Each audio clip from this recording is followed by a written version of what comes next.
Happy March 2026. Alam nyo ba, sa pamagitan lamang ng Spotify ay makakatulong tayo sa ating kalikasan.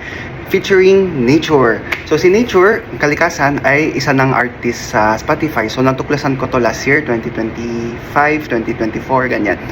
So basically, nakakatanggap siya ng royalties upang makatulong sa iba't ibang mga environmental conservation, iba't ibang proyekto ng iba't ibang NGOs, ganyan. Tapos, dahil former research teacher tayo, syempre magbibigay tayo ng ating sources, review of related lit. So, here are just some of the articles na nabasa ko online. So, ito ang sa BBC, ito ang sa Fast Company, then to sa Euronews, and ito sa CBC.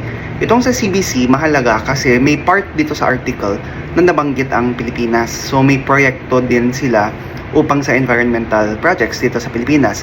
So, paano gumagana tong si Nature sa Spotify? So, alam naman natin ang kalikasan ay nagpo-produce din siya ng sound. Halimbawa, ulan, ang mga alon sa dalampasigan, sa dagat, at ang mga puno at mga iba't ibang hayop sa kagubatan. So, puntahan nyo sa Spotify tong si Nature, search nyo si Nature, tapos, lalabas ng iba't ibang music na featuring artist si Nature.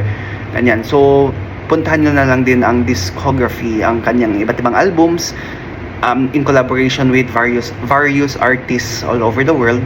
So, meron siyang ulan-ulan, rainfall, thunderstorm, meron siyang waves, tapos meron din mga rainforest music, ganyan.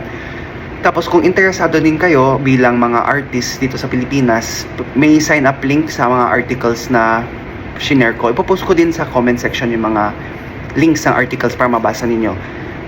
Meron doon sign up para maging feature artist nyo rin si Nature para makatulong din sa kalikasan. Sana share, repost nyo tong videos ko sa TikTok, Facebook, YouTube, ganyan.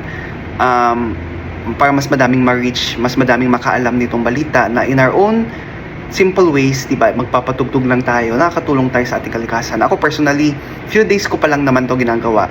So sa daily quiet time, devotion, prayer time, nagpa-play ako ng thunderstorm or mga ulan-ulan or tunog ng kagubatan or tunog ng mga alon, ganyan, pampakalma or pampa-drown out ng noise ng mundo ngayon, pampakalma, pampa-quiet down talaga para makapag-focus sa quiet time, di ba? Muni-muni, ganyan, tulala ka dyan pero mag-play ka ng music, makakatulong ka rin sa kalikasan.